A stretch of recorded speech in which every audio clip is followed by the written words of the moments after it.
Дараагийн бичлэгтээ тавтай морил. За би өнөөдөр та бүхэндээ хэлсэн ёсороо эмэгтэйлэг энерги хэрхэн яаж сэргээх вэ гэдэг тухай бичлэгийг хүргэж байна. За тэгээд энэ бол 2 дахь бичлэг нь байгаа. Өмнөх 7 хоногт 1 дахь бичлэгийг хүргэсэн. За 1 дахь бичлэг дээрээ болохоро ямар ааш зан хүний эмэгтэйлэг энергийг илүү дарж блоклж байдаг вэ? Мөн дээрэс нь эмэгтэйлэг энерги сэргээснээр бидэнд ямар зан ааш, ямар гой мэдрэмжүүд үүсдэг вэ, бий болдог вэ, мэдрэгддэг вэ гэдэг тухай 1-р бичлэг дээр оруулсан байгаа. За тэгээ 2-р бичлэгийг оруулж амжихгүй явсаар байгаад өнөөдрийг хүрчлээ. Тэгээд 2-р бичлэг дээрээ болохоор илүү дэлгэрэнгүй эмэгтэйлэг энергийг хэрхэн яаж сэргээх вэ гэдэг аргын тухай танилцуулъя гэж бодож байна. За тэгээд 7 арга байгаа. 1-р нь болохоор сэтгэл хөдлөл, мэдрэмжээ ингэж өдөөж сэргээж өгөх хэрэгтэй. Энэ нь ямар учиртай вэ гэхээр эмэгтэй энергийн гол чухал зүйл нь ерөөсөө сэтгэл хөдлөл, мэдрэмж, дээрэс нь мэдрэх чадвар байдаг гэдэг. Гэтэл бид нар яадаг вэ гэхээр эрэгтэйлэг энерги давмгаалсан энэ нийгэмд амьдарч хүмүүжиж явж байгаа учраас тэрний нөлөөнд маш их автцсан байдаг. Тэр автсан хэр хэмжээгээрээ хүний сэтгэл хөдлөл, мэдрэмж, мэдрэх чадвар гэдэг зүйлүүд дарагдцсан байдаг гэж байгаа байхгүй юу. Тэгэхээр илүү хүн яадаг, тархиараа бодож үйлдэл хийх нь маш их болчдөг. Бодоод үзэхээр бид нэр тархиараа бодоод болох юм байна гэдэг мэдрэмжээ ерөөсөө сонсгоо болцсон байдаг. Мэдээж ажил дээр тэнцвэртэй байдал чухал учраас хит мэдрэмжээ дагахгүй байх ч юм уу альва зүйлд угаасаа тэнцвэртэй байдал чухал байдаг учраас аль үед нь тархиараа ингэж бодож үйлдэл хийх үү, ямар үед нь бид нэр мэдрэмжээ илүү сонсох уу гэдгээ бас бодох хэрэгтэй болчихж байгааз. Хүн хит их тарих бодолдоо захирагдаад ахаар өөрийнхөө яг юу хүсч мэдэрч яг ямар байгаагаа ойлгохоо болчдөг, мэдхээ болчдөг учраас эмэгтэйлэг энерги дарагдаад байдаг юм байна л да. Тэгэхээр тэрийг сэргээхийн тулд сэтгэл хөдлөл, мэдрэмж гэдэг зүйл маш хэрэгтэй гэж байгаа байхгүй юу. Тэгээд мөн сөрөг сэтгэл мэдрэмжээ хүн дараад ахаар эерэг мэдрэмжийг ч гэсэн мэдрэх нь бүр бага болчдөг гэж байгаа. Тэгэхээр бид нар чинь сөрөг мэдрэмж, сөрөг сэтгэл хөдлөлийг аль болох мэдрэхгүй гээл өөрийгөө хүчлээд ч юм уу тэрийгэ дараад байдаг бол тэрийгэ бас болох хэрэгтэй. Хүн яагаад тэгэхээр сөрөг сэтгэл хөдлөлийг ч гэсэн эерэг сэтгэл хөдлөлийг ч гэсэн ер нь бол аль болох мэдэрч явах хэрэгтэй. Тэгэхээр сайхан зүйлээс ч гэсэн жижигхэн зүйлээс ч гэсэн таашаал авч чаддаг болно л гэсэн үг байхгүй юу. Эсвэргээрээ сөрөг сэтгэл мэдрэмжээ хит дараад ахаар эерэг зүйл, сайхан зүйлээс ч гэсэн таашаал авч баярлаж талархаж чадхаа болчдөг. Ер нь бол тэгдэм билээ. Тэгээд ингэхээр яг юу нь мэддэхгүй хүн ямар нэг зүйлд бухимдсан, бачимдсан нэг тийм ямар нэг юм юу ч юм мэдэхгүй гэхдээ дутуу мэдрэмжтэй яваад идэг. Тэгээ сүүлдээ тэр нь хүнд яаж илэрдэггүй гэхээр ямар нэгэн өвчний шинж тэмдгээр илэрч гарч ирдэг гэж байгаа байхгүй. Аль нэг юм нь өвддөг ч юм уу Тэгэхээр л өөрийнхөө мэдрэмжүүдийг мэдэрч дарж таглаж ингэж орхих биш, ямар нэг аргаар бид нар тэрийгэ гаргаж ингэж хөдөлгөж байх хэрэгтэй болоод байгааз. Өөрийгөө илэрхийлэх эсвэл сэтгэл мэдрэмжээ гаргах гэдэг маань танд ямар ч аргаар байж болно шүү дээ. Заавал хүнд гаргаад хэлээд байх шаардлагагүй болж өгвөл аль болох гаргах нь чухал учраас цаасан дээр бичиж гаргадаг ч юм уу өөртөөгөө ярьж гаргадаг ч юм уу зөндөө аргууд байдаг учраас аль болох тэрийгэ төвчлгүйгээр зөв илэрхийлж гаргаж сурах нь хамгийн чухал гэж байна. За мөн дээрэс нь нэрлэхэлгүйгээр хэлээд яах вэ гэж хойшин тавилгүйгээр бас ярилцаж хэлж сурах хэрэгтэй гэж байна. Ингэснээр маш хөнгөн амьдрч чадахын дээрээс хүний гаднах тэр үүрний хувирал гэдэг зүйл бас маш дагаад маш гоё зөөлөн, гэгээлэг, өнгөлөг болж эхэлдэг. Энэ бүр нэр яг үнэн бах гэж би бас бодоод байгаа. Тийм болохоор та бүхэн манаас энийг өөрсөн дээрээ туршаад хэрэгжүүлээд үзээрэй гэж хэлмээр байна. Дээрэс нь өөрийнхөө хиймээр зүйл, хиймээргүй зүйл, өөртөө таатай зүйл, таагүй зүйл гэд тэр бүгдийг хүн ер нь илүү тодорхой болгоод мэдээд ирдэг юм шиг санагдсан. Сэтгэл мэдрэмж, сэтгэл хөдлөл тэр бүх зүйлийг гоё үргэлж сэргээж, аливаа жижигхэн зүйлээс ч гэсэн гой сайхныг нь мэдэрч сураарай гэж хэлмээр байна. Энийг бол би бас өөр дөрөө маш их гоё мэдэрч байгаа болохоор та бүхэндээ бас танилцуулж байна. Эмэгтэйлэг энерги сэргээхийн тулд хоёрдугаарт нь хүлээн зөвшөөрөх гэдэг зүйл маш чухал. Эрэгтэйлэг энерги гэдэг болохоор бусдад ингээд өгөх чадвар байдаг гэж ер нь бол бичигдсэн байдаг. Ер нь бол тийм байгаа ингээд бодоод үзэхээр эмэгтэйлэг энерги нь болохоор хүлээн авах чадвар байдаг байхгүй юу? Тэгээ энэ нь өөрийгөө ч гэсэн бусдыг ч гэсэн одоо сайн муу хамаагүй те шүүмжлэхгүйгээр яг тэр хүнийг байгаагаар нь хүлээн зөвшөөрч чадах чадвар болдог. Энэ мэдээж хэцүү. Бид нэр ингээ хүнийг яг байгаагаар нь хүлээж авах чадвар бол маш хэцүү. Заавал ямар нэгэн байдлаар шүүмжлэх гэдэг тийм ээ.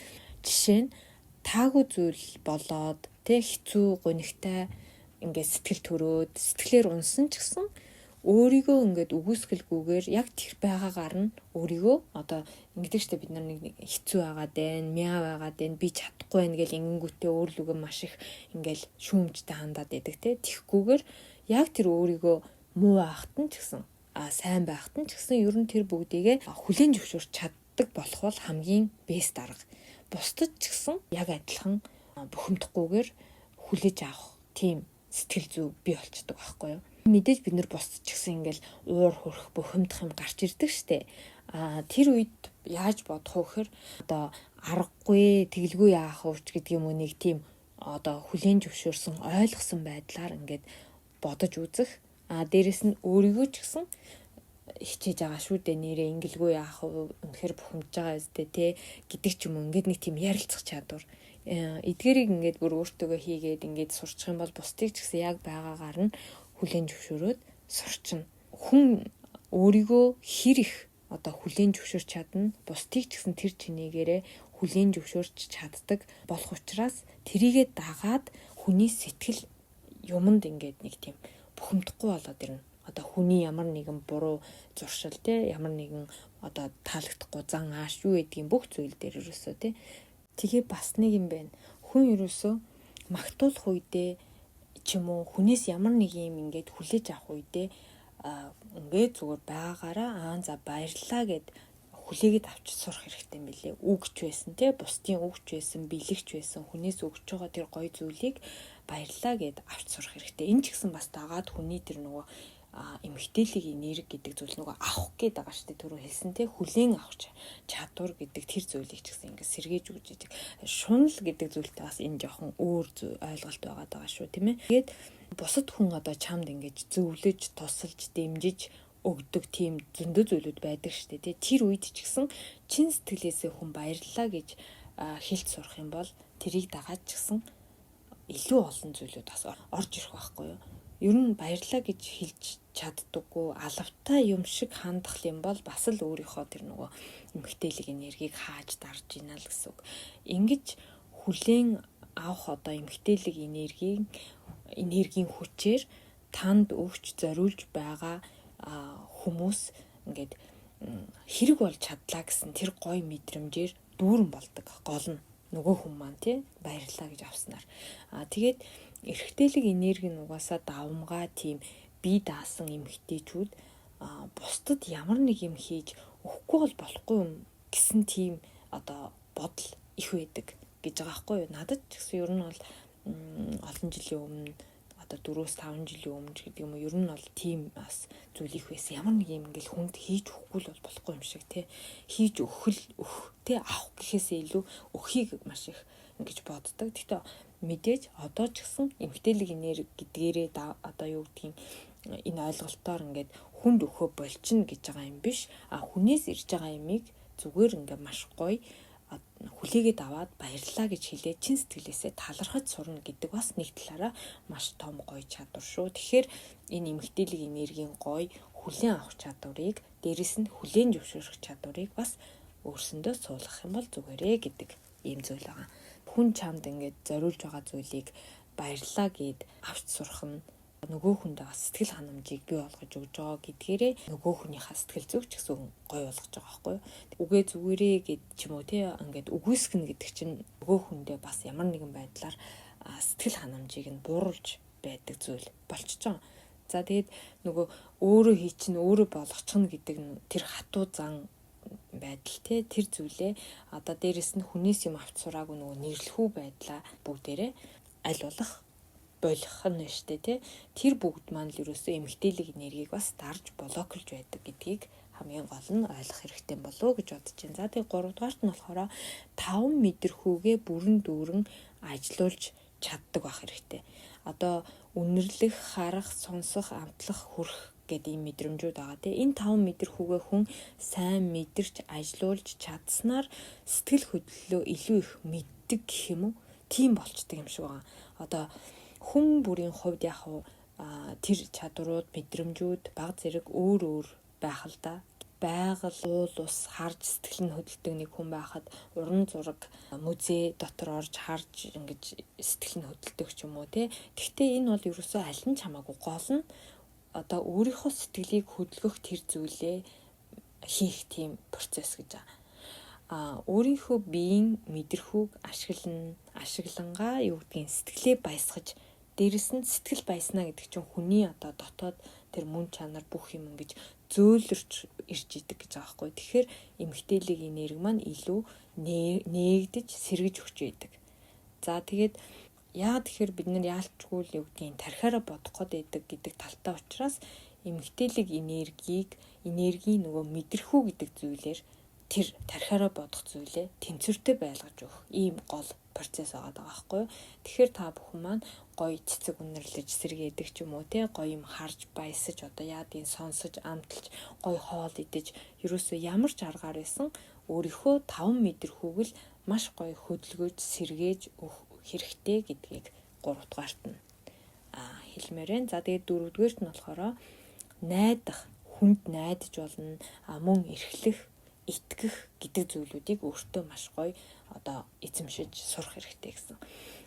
Бусдад ингээд төг болохгүй ч гэдэг юм уу нэг тийм те бодлоор бусдаас тусламж гуйдаггүй эсвэл ингээд за ядаргаатай ингээд бодчих واخ гэдэг нэг тийм бодлоор эрхэлж чаддгүй те эсвэл одоо юу гэдгийг өөрөө л хийхгүй бол бусдын хийсэн зүйл ингээд санаанд таардгүй өөрөө хийсэн нь илүү амар хурданч гэдэг юм уу те эдгээр янз бүрийн зүйлүүдээс бодлуудаас тэр хүлээж авах гэдэг энергийг хааж байгаа гэсэн үг байхгүй юу? Ингэснээр өөрт ирэх тэр маш олон зүйлийн боломжийг нэг өсөндөө алдж байгаа гэсэн үг. Тэгээ тэрнээс цаашлаад өөрийгөө шүүмжилж, өөртөө сэтгэл дундуур байх зүйлүүд ч гэсэн бий болох магадaltaй.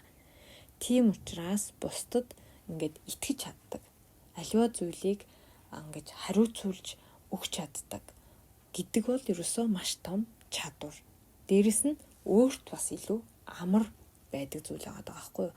Тэгээ бүх зүйлийг өөрөө хийн гэдэг бол яадгүй өөртөө яг үнэндээ маш том дарамт үүсгээд тэрнээсээ болж сэтгэл зүйч гэсэн маш дарамттай болоод тэндээс эмэгтэйлэг энерги ч гэсэн маш томоор хааж байдаг. Тэгэд гол нь өөрийнхөө юу гэдгийг чин үнэн сэтгэлийг ингээд хэлэхгүйгээр твчих гэдэг маань өөрөө буцаагаад нөгөө хүндээ маш дарамттай ингээд энергийг өгч идэг гэж байгаа. Хэлэхгүй ч гэсэн. Тийм болохоор эмэгтэйлэг энерги маань өөрөө тийм хөнгөн нэг тийм гоё зөөлөн энергийг ингэж гаргаж идэг зүйл байгаад байгаа хгүй уг нь. Гэтэл нөгөө бид нар өөрсдийнхөө цаана байгаа тэр бүхэмдэл юу гэдгийг те энэ ингэж өгсөнгөө тэр ч өгсөнгөө гэдэг тэр дээрэс нь хүчилж байгаа янз бүрийн тийм зүйлээрээ өөрөөсөө маш хүнд тийм энергийг гаргаад идэг гэсэн үг. Тэгээ өөрийнхөө сул талыг харуулах нь ч гэсэн ер нь бол бас эмэгтэйлэг энергитэй холбоотой. Яагаад тэгэхээр бид нар нэг тийм сул талгүй хүн шиг ингээд байх гэдэг.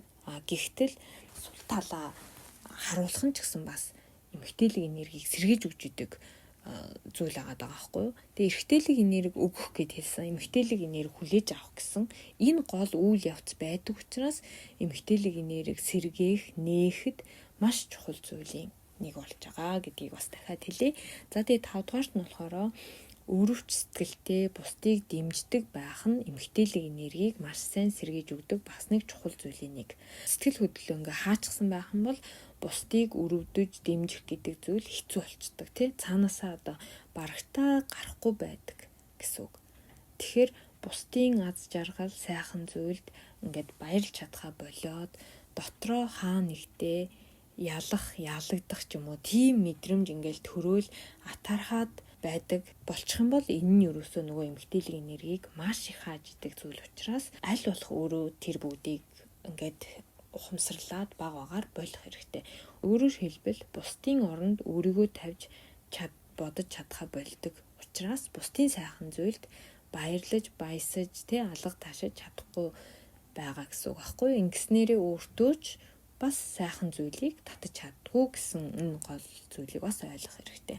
Гэхдээ ингээд өөрөө ухамсарлаад бага багаар сэтгэл хөдлөлөө ингээд нээж чадах юм бол бусдыг дэмжих, хайрлах, өрөвдөх тэр бүх сэтгэлүүд маань ингээд өөрчлөгдөд ирдэг. Учираас бас та бүхэн маань бодоод ийм зүйл байдаг бол анхаарал үзээрэй. Тэгээд хүний зөвхөн өнгөн талд нь биш, сэтгэлийг нь ойлгож, мэдэрч чаддаг болохын зэрэгцээ тухайн хүндээ итгэж, дэмжиж, бүр байгаагаар нь яг хүлээн авах тийм чадвартай болно. Бодол, санал, амьдрах арга гэл бүх зүйл нь өөр байсан ч гэсэн тэрийг нь ойлгож хүлээн зөвшөөрөөд ирэх юм бол тийм атаархал, янз бүрийн ялах, ялагдах мэдрэмж гэдэг юм уу, тийм дутуу мэдрэмж, харьцуулах мэдрэмж ерөөсөө байхаа болоод улмаар та эмгтээлийн энергээ илүү нээж сэргээж өгөх том боломж юм аа гэж ойлгож байна. 6-ад нь болохоор өөрийнхөө хүслийг өөрөө дүүргэх. Өөртөө хатуу ханддаг. Өөрийгөө чухалчилдаггүй. Би яах вэ гэдэг эмгтээчүүд байдаг шүү дээ. Энэ нь болохоор би яах вэ гэд байгаа нь хүнд өгөөд байгаа энергийг гаргаад байгаа гэсэн үг. Учираас буцаж ирэх зүйл байхгүй болчиход байгаа байхгүй юу? Тэгэхээр хүн яваандаа яадаг вэхээр ийм зүйл дээр маш их шаналдаг учраас эмгтээлийн энерги хааж идэг.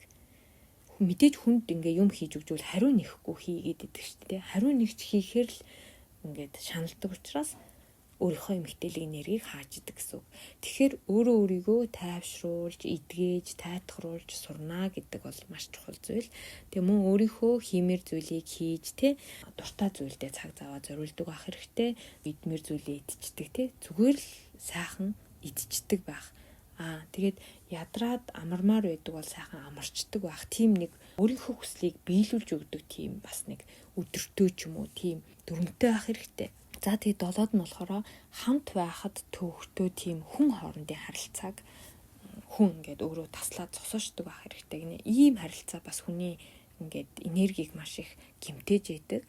Ямар харилцааг илүү өөртөө байлгах вэ гэхээр өөрийгөө тайван амар амгалан байх тийм нөхцөлийг бүрдүүлж чадж байгаа харилцаагаа өөртөө байлгах хэрэгтэй. Өөрийнхөө сэтгэлийг өөрөө ингээд ханамжтай байлгаж өгөх сурах хэрэгтэй. Тэгснээрээ таны сэтгэл ч гэсэн бас гоё дүүрээд таны сэтгэлд маш том тийм чөлөөтэй орон зай үүсэж байгаа гэсэн үг байхгүй юу? Тэгээд чөлөөтэй том ингээд орон зай сэтгэлд үүсээд ирэхээр юмд амархан давчтаж, уурлаж бухимдахгүй болно. За энэ бол бүр маш үнэн шүү. Тийм болохоор та бүхэн маань тэр болохгүй байгаа хүн хоорондын харилцааг бол тасал зогсоож сурах хэрэгтэй. Тэгээд дээрэс нь өөрийгөө тайван амар амгалан байлгах тэр гоё нөхцөлийг бүрдүүлж өгөх хэрэгтэй.